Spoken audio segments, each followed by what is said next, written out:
নমস্কাৰ সকলোকে স্বাগতম জনাইছো পুনৰ এটা নতুন ভিডিঅলৈ আৰু আজি ভিডিঅৰ প্ৰথম কোৱেশ্চনটো হ'ল ভাৰতৰ ৰাষ্ট্ৰীয় বাক্যশাৰী কি অপচন কেইটাৰ ভিতৰত কাৰেক্ট এনসাৰ হ'ব অপচন সি সত্যমেৱ জয়তে ভাৰতৰ ৰাষ্ট্ৰীয় বাক্যশাৰী হ'ল সত্যমেৱ জয়তে নেক্সট কোৱেশ্চন ভাৰতৰ ৰাষ্ট্ৰীয় ঐক্য সত্যমেৱ জয়তে কৰ পৰা লোৱা হৈছে উত্তৰটো হ'ব অপচন ডি মুণ্ডক উপনিষদ ভাৰতৰ ৰাষ্ট্ৰীয় বাক্য সত্যমেৱ জয়তে মুণ্ডক উপনিষদৰ পৰা লোৱা হৈছে পিছৰ কোৱেশ্চন কুম্ভ মেলা কিমান বছৰ মূৰত উদযাপন কৰা হয় after how many years is the Kumbh Mela সেলিব্ৰেটেড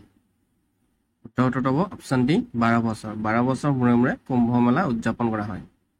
পিছৰ কোৱেশ্চন হিন্দী ভাষাক কেতিয়া ভাৰতৰ সংবিধানত অন্তৰ্ভুক্ত কৰা হৈছিল কি দিছে হিন্দী ভাষাক কেতিয়া ভাৰতৰ সংবিধানত অন্তৰ্ভুক্ত কৰা হৈছিল উত্তৰটো হ'ব অপচন সি 1950 চনত 1950 চনত অন্তৰ্ভুক্ত কৰা হৈছিল পিছৰ কোৱেশ্চন অসমৰ কোনখন জিলাক চাহৰ ৰাজধানী বুলি কোৱা হয় which district of Assam is called the tea capital correct answer হ'ব অপচন বি যোৰহাট যোৰহাটক চাহৰ ৰাজধানী বুলি কোৱা হয় পৰৱৰ্তী কোৱেশ্চন সাৰে জাহাজে আচ্ছা গীতটো কোনে ৰচনা কৰিছিল কি হৈছে সাৰে জাহাজে আচ্ছা গীতটো কোনে ৰচনা কৰিছিল উত্তৰটো হ'ব অপচন বি মোহাম্মদ ইকবালে সাৰে জাহাজে আচ্ছা গীতটো ৰচনা কৰিছিল নেক্সট কোৱেশ্চন ভাৰতীয় সাহিত্যৰ সৰ্বোচ্চ বঁটাটো কি which is the highest award for literature in India উত্তৰ অপচনটো হ'ব অপচন এ জ্ঞানপীঠ বঁটা ইয়াৰ পিছৰ কোৱেশ্চন ভাৰতৰ সৰ্বোচ্চ সাহিত্য বঁটা জ্ঞানপীঠ বঁটা কেতিয়া প্ৰতিষ্ঠা কৰা হৈছিল অপচন কেইটাৰ ভিতৰত কাৰেক্ট এনসাৰটো হ'ব অপচন সি 1961 চনত ভাৰতৰ সৰ্বোচ্চ সাহিত্য বঁটা জ্ঞানপীঠ বঁটাটো 1961 চনত প্ৰতিষ্ঠা কৰা হৈছিল ইয়াৰ পিছৰ কোৱেশ্চন জ্ঞানপীঠ বঁটা প্ৰথমবাৰৰ বাবে কেতিয়া প্ৰদান কৰা হৈছিল কি হৈছে when was the Jnanpith award first awarded উত্তৰ অপচনটো হ'ব অপচন এ 1965 চনত জ্ঞানপীঠ বঁটা প্ৰথমবাৰৰ বাবে 1965 চনত প্ৰদান কৰা হৈছিল পিছৰ কোৱেশ্চন জ্ঞানপীঠ বঁটা লাভ কৰা প্ৰথম ব্যক্তিজন কোন আছিল Who was the first person to receive the Gyanpith Award? Option কেইটাৰ ভিতৰত কাৰেক্ট এনসাৰ হ'ব অপচন বি জি শংকুৰ কুৰুপ জ্ঞানপীঠ বঁটা লাভ কৰা প্ৰথম ব্যক্তিজন আছিল জি শংকুৰ কুৰুপ ইয়াৰ পিছৰ question Who was the founder of the Gupta dynasty?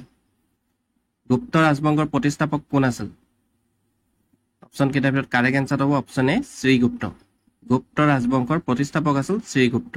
পৰৱৰ্তী কোৱেশ্চন এভাৰেষ্ট শৃংগ আৰোহণ কৰা বিশ্বৰ সৰ্বপ্ৰথম মহিলা কোন আছিল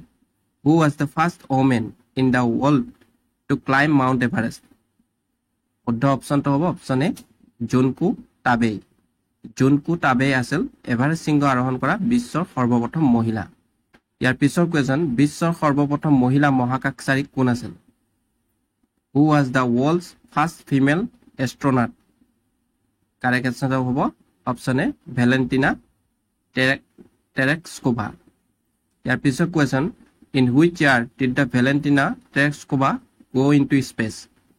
কি হৈছে কোন চনত ভেলেন্টিনা টেৰেস্কোভাই মহাকাশলৈ যাত্ৰা কৰিছিল উত্তৰ অপচনটো হ'ব অপচন বি 16 জুন 1963 চনত next question Who was the first woman president of the world? কি হৈছে বিশ্বৰ সৰ্বপ্ৰথম মহিলা ৰাষ্ট্ৰপতি কোন আছিল অপচন কেইটাৰ ভিতৰত কাৰেক্ট এনসাৰটো হ'ব অপচন সি মাৰিয়া এষ্টেলা পেৰন আছিল বিশ্বৰ সৰ্বপ্ৰথম পিছৰ কোৱেশ্চন বৰ্তমান ৰাষ্ট্ৰসংঘৰ সদস্য ৰাষ্ট্ৰৰ সংখ্যা কিমান অপচন কেইটাৰ ভিতৰত শুদ্ধ অপচনটো হ'ব অপচন সি 193 খন বৰ্তমান ৰাষ্ট্ৰসংঘৰ সদস্যৰ সংখ্যা হ'ল 193 খন পিছৰ কোৱেশ্চন ভিটামিন এৰ অভাৱত কোনবিধ ৰোগ হয় Which disease is caused by vitamin A deficiency উত্তৰটো হ'ব অপচন ডি কুকুৰিকণা ভিটামিন এৰ অভাৱত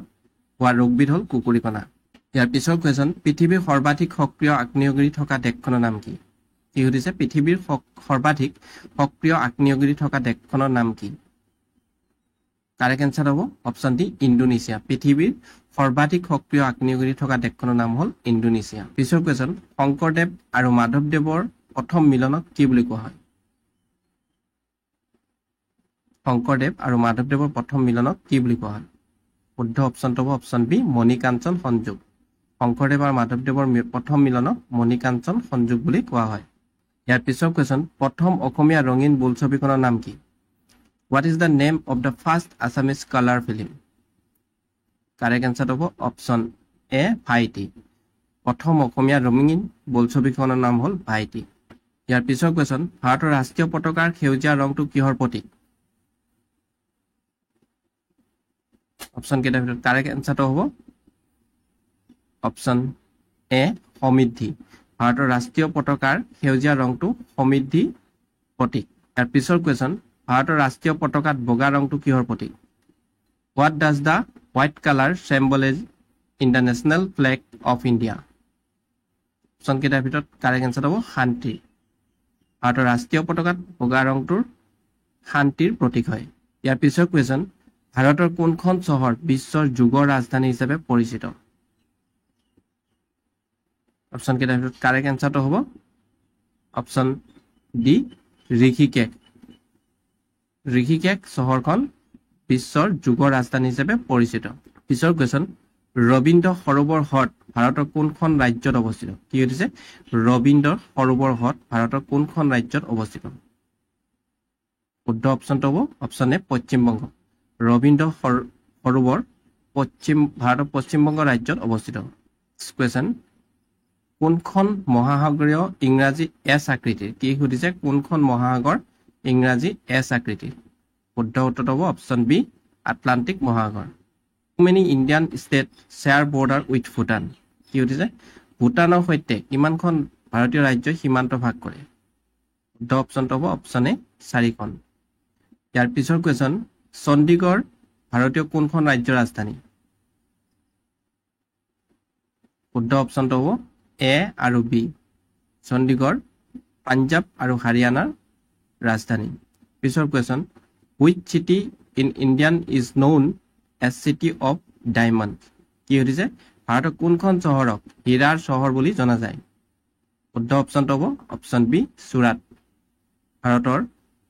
চুৰাট চহৰখনক হীৰাৰ চহৰ বুলি জনা যায় পিছৰ কুৱেশ্যন ভাৰতৰ কোনখন চহৰক হ্ৰদৰ চহৰ বুলি জনা যায় which Indian city is known as city of lakes শুদ্ধ অপশ্যনটো হ'ব অপশ্যন ডি উদয়পুৰ ভাৰতৰ উদয়পুৰ চহৰখনক হ্ৰদৰ চহৰ বুলি জনা যায় নেক্সট কুৱেশ্যন ভাৰতৰ কোনখন চহৰক ভাৰতৰ কমলা চহৰ বুলি জনা যায় which Indian city is known as the orange city of India শুদ্ধ অপশ্যনটো হ'ব অপশ্যন চি নাগপুৰ ভাৰতৰ নাগপুৰ চহৰখনক ভাৰতৰ কমলা চহৰ বুলি জনা যায় ইয়াৰ পিছৰ question the famous Nal Sarovar lake is located in which state কি সুধিছে বিখ্যাত নল সৰোবৰ হ্ৰদ কোনখন ৰাজ্যত অৱস্থিত অপশ্যন কেইটাৰ ভিতৰত কাৰেক্ট এনচাৰ হ'ব অপশ্যন বি গুজৰাট বিখ্যাত নল সৰোবৰ হ্ৰদখন গুজৰাট ৰাজ্যত অৱস্থিত ইয়াৰ পিছৰ question which Indian city is known as the Paris of the east কি সুধিছে ভাৰতৰ কোনখন চহৰ পূবৰ পেৰিছ বুলি জনা যায়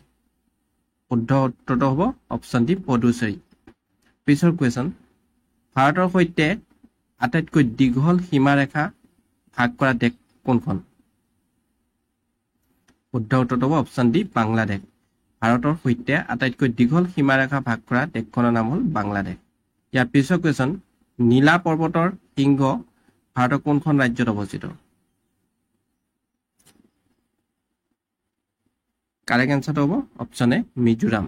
নীলা পৰ্বতৰ শৃংগ ভাৰতৰ মিজোৰাম ৰাজ্যত অৱস্থিত ইয়াৰ পিছৰ কুৱেশ্যন ভাৰতে তলৰ কোনখন দেশৰ লগত স্থলসীমা ভাগ নকৰে বুলি সুধিছে ভাৰতে তলৰ কোনখন দেশৰ লগত স্থলসীমা ভাগ নকৰে অপশ্যন কেইটাৰ ভিতৰত কাৰেক্ট এনচাৰটো হ'ব অপশ্যন ডি শ্ৰীলংকা ভাৰতে শ্ৰীলংকাৰ লগত স্থলসীমা ভাগ নকৰে নেক্সট কুৱেশ্যন ভাৰতৰ কোনখন চহৰক তেজৰ চহৰ বুলি জনা যায় কি সুধিছে ভাৰতৰ কোনখন চহৰক তেজৰ চহৰ বুলি জনা যায় শুদ্ধ উত্তৰটো হ'ব অপশ্যন এ তেজপুৰ চহৰখনক ভাৰতবৰ্ষৰ তেজৰ চহৰ বুলি জনা যায় ইয়াৰ পিছৰ কুৱেশ্যন নিউজিলেণ্ডৰ ৰাজধানীৰ নাম কি সুধিছে নিউজিলেণ্ডৰ ৰাজধানীৰ নাম কি শুদ্ধ উত্তৰটো হ'ব option C Wellington next question ভাৰতৰ কোনখন চহৰ ভাৰতৰ কলাত্মক আৰু সাংস্কৃতিক ৰাজধানী হিচাপে পৰিচিত অপশ্যন কেইটাৰ ভিতৰত কাৰেক্ট এনসাৰটো হ'ব অপশ্যন বি কলকাতা ভাৰতৰ কলকাতা চহৰখন কলাত্মক আৰু সাংস্কৃতিক ৰাজধানী হিচাপে পৰিচিত ইয়াৰ পিছৰ question which Indian city is known as the Oxford of the east কি সুধিছে ভাৰতৰ কোনখন চহৰক অক্সফৰ্ড অফ দ্য ইষ্ট বুলি জনা যায় অপশ্যন কেইটাৰ ভিতৰত কাৰেক্ট এনসাৰটো হ'ব option B Pune next question Mississippi নদী কোনখন মহাদেশৰ মাজেৰে বৈ গৈছে কি সুধিছে মিছিছিপি নদী কোনখন মহাদেশৰ মাজেৰে বৈ গৈছে শুদ্ধ উত্তৰ হ'ব অপশ্যন এ উত্তৰ আমেৰিকা নেক্সট কুৱেশ্যন ইউৰোপ মহাদেশৰ আটাইতকৈ দীঘল নদী কোনখন কি সুধিছে ইউৰোপ মহাদেশৰ আটাইতকৈ দীঘল নদী কোনখন অপশ্যন কেইটাৰ ভিতৰত কাৰেক্ট এনসাৰটো হ'ব অপশ্যন ডি ভলগা ইউৰোপ মহাদেশৰ আটাইতকৈ দীঘল নদীখন হ'ল ভলগা ইয়াৰ পিছৰ কুৱেশ্যন ৰাষ্ট্ৰসংঘৰ সদস্য হিচাপে অন্তৰ্ভুক্ত হোৱা অন্তিম দেশখনৰ নাম কি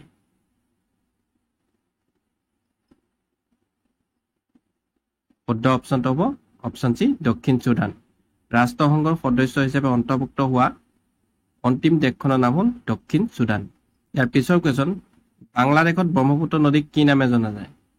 what is the name of the Brahmaputra river in Bangladesh শুদ্ধ উত্তৰটো হ'ব অপশ্যন বি যমুনা বাংলাদেশত ব্ৰহ্মপুত্ৰ নদীক যমুনা বুলি কোৱা হয় পিছৰ কুৱেশ্যন বাংলাদেশত গংগা নদীক কি নামে জনা যায় কি সুধিছে বাংলাদেশত গংগা নদীক কি নামে জনা যায় ইয়াৰ কাৰেক্ট এনসাৰটো হ'ব অপশ্যন এ পদ্মা বাংলাদেশত গংগা নদীক পদ্মা নামেৰে জনা যায় ইয়াৰ পিছৰ কুৱেশ্যন কোনখন ঠাইত পৃথিৱীৰ মধুজ বুলি কোৱা হয় কি সুধিছে কোনখন ঠাইক পৃথিৱীৰ মধুজ বুলি কোৱা হয় শুদ্ধ অপশ্যনটো হ'ব অপশ্যন ডি পামিৰ মালাভূমিক পৃথিৱীৰ মধুজ বুলি কোৱা হয়